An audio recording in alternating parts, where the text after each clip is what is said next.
بسم اللہ الرحمن الرحیم۔ کبھی آپ کے ذہن میں یہ سوال آیا ہے کہ اللہ نے ہمیں فجر کے وقت جاگنے کا حکم کیوں دیا ہے؟ کیا فجر کا وقت صرف عنقریب پڑھنے کا وقت ہوتا ہے؟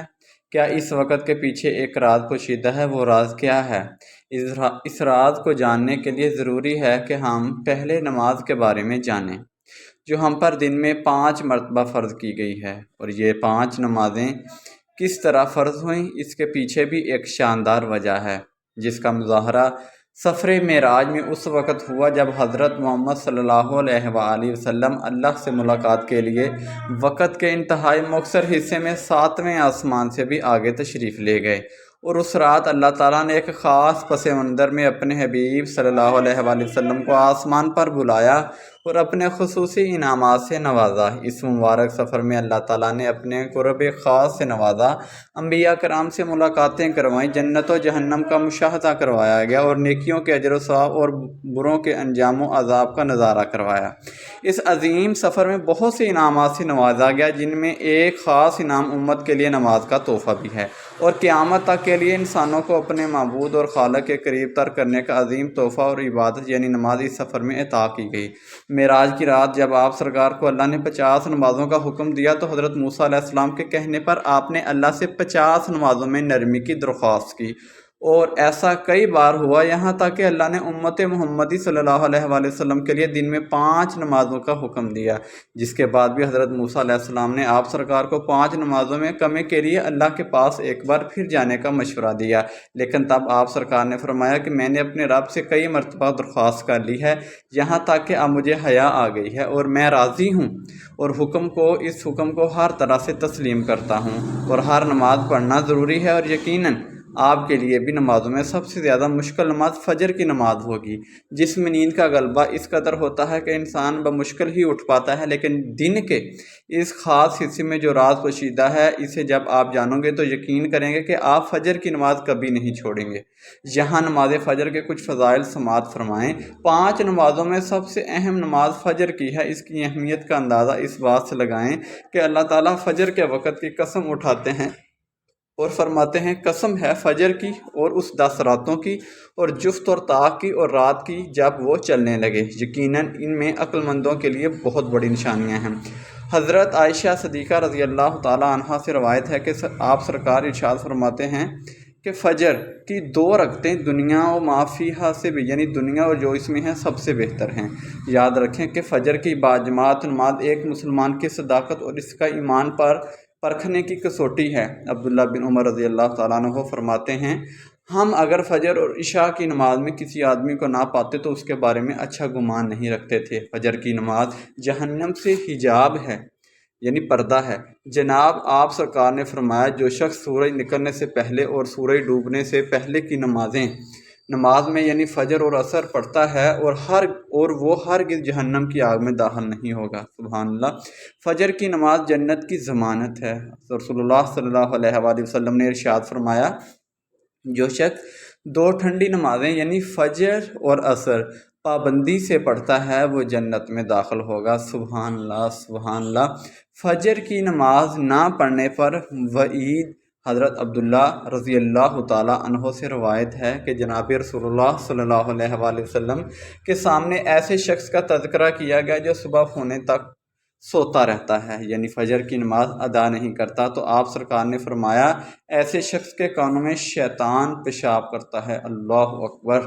فجر کی نماز کے لیے کس طرح اٹھیں؟ نمبر 1، رات کو حتی الامکان جلدی سو جائیں۔ نمبر 2، سوتے وقت فجر کی نماز جماعت سے ادا کرنے کا پختہ ارادہ کریں اور ارادہ کرنے میں مخلص بھی ہوں۔ نمبر 3، ایسے اسباب اختیار کریں جن سے فجر کی نماز کے لیے اٹھنا آسان ہو، مثلا الارم والی گھڑی میں مناسب وقت پر الارم سیٹ کر کے اس کو مناسب جگہ پر رکھیں۔ اگر ان امور کی رعایت کر کے سو جائیں گے تو انشاءاللہ فجر کی نماز جماعت کے ساتھ ادا کرنا آسان ہوگا۔ پھر بھی اگر کسی دن اتفاق سے بیدار ہونے میں تاخیر ہو جائے تو جس وقت بھی آنکھ کھلے سب سے پہلے نماز ادا کر لیں۔ انشاءاللہ اللہ کے حکم سے تاخیر کا کوئی گناہ نہیں ہوگا، لیکن اس کو معمول بنانا گناہ ہے جو کسی بھی طرح جائز نہیں۔ دنیا میں کئی ایسے لوگ ہیں جنہیں بے خوابی کی شکایت ہوتی ہے، جس میں وہ ساری رات سو نہیں پاتے اور پورا دن کام کاج کر کے جب رات کو بھی سو نہیں سکتے تب کئی طرح کی ذہنی اور جسمانی بیماریاں جنم لیتی ہیں، اور اس بیماری کا شکار آج ہر دوسرا اور تیسرا شخص ہو رہا ہے، جس کی بڑی وجہ اللہ کے احکامات کو پیچھے چھوڑ کر دنیا کی رنگینیوں کے پیچھے بھاگنا ہے۔ ساری رات جاگنے کے بعد فجر کے قریب کچھ دیر نیند آ جاتی ہے، لیکن وہ نیند جسم کو پرسکون نہیں رکھتی، جس کی وجہ سے اکثر لوگ جاگتے جاگتے اور ہر قسم کی دوائیوں کے استعمال کے باوجود جب سو نہیں پاتے تو وہ اللہ سے یہ ضرور سوال کرتے ہوں گے کہ اے اللہ مجھے نیند کیوں نہیں آتی۔ آخر کیا وجہ ہے؟ بہت کم لوگ ہوتے ہیں جو اس کیفیت میں اپنے اندر پیدا ہونے والی اس آواز کو سن پاتے ہیں جس میں ان سے کہا جاتا ہے کہ بستر سے نکلو، نماز پڑھو، اللہ کا ذکر کرو، اور یقین کریں جو لوگ اس آواز کو سن پاتے ہیں اور اس پر عمل کرتے ہیں انہیں تا حیات کبھی بھی بے خوابی کی شکایت نہیں ہوتی۔ اس حوالے سے ایک صوفی نظم جسے ایک امریکی مسلم نے ترجمہ کیا ہے، جس کا ٹائٹل ہے دوبارہ مت سو جانا۔ صبح کی ٹھنڈی ہوائیں ایک راز لاتی ہیں تمہارے لیے، دوبارہ مت سو جانا۔ خود سے پوچھو تم کیا چاہتے ہو، دوبارہ مت سو جانا۔ لوگ دروازے کی چوکھٹ سے آ جا رہے ہیں جہاں دو دنیائیں ملتی ہیں، وہ دروازہ گول اور کھلا ہے کہ رات اور دن میں فرشتوں کی ڈیوٹیاں بدلتی رہتی ہیں، اور فجر اور عصر کی نمازوں میں ڈیوٹی پر آنے والے اور رخصت پانے والوں کا اجتماع ہوتا ہے۔ پھر تمہارے پاس رہنے والے فرشتے جب اوپر چڑھتے ہیں تو اللہ تعالیٰ پوچھتے ہیں، حالانکہ وہ ان سے بہت زیادہ اپنے بندوں کے متعلق جانتا ہے، کہ میرے بندے کو تم نے کس حال میں چھوڑا؟ تو وہ جواب دیتے ہیں کہ ہم نے جب ان کو چھوڑا تو وہ فجر کی نماز پڑھ رہے تھے، اور جب ان کے پاس گئے تب بھی وہ عصر کی نماز پڑھ رہے تھے۔ فجر اور عصر کی نمازوں کے اوقات میں سونے سے منع کرنے کے پیچھے بھی ایک بہت بڑی وجہ ہے، اور وہ یہ کہ سائنس کہتی ہے کہ صبح سورج طلوع ہوتے وقت اور شام کو غروب ہونے سے پہلے سونا نہیں چاہیے، کیونکہ صبح کے وقت زمین پر آکسیجن وافر مقدار میں فراہم ہوتی ہے، جس وقت ماحول تر و تازہ ہوتا ہے، اور یہ آکسیجن آپ کو دن بھر فٹ رکھنے کے لیے انتہائی ضروری ہے۔ تو جو اس وقت سو جاتا ہے تو وہ اس تازہ آکسیجن سے محروم رہ جاتا ہے، اور عصر کے وقت زمین پر آکسیجن کی کمی ہو جاتی ہے، تو اگر کوئی سو جاتا ہے تو اس کو آکسیجن کی فراہمی کم ہوتی ہے، جس کی وجہ سے جب وہ جاگتا ہے تو اس کے سر میں درد، طبیعت بوجھل ہو جاتی ہے، اور یہی بڑی وجہ ہے کہ دین اسلام میں ان دونوں اوقات میں سونے سے منع فرمایا گیا ہے۔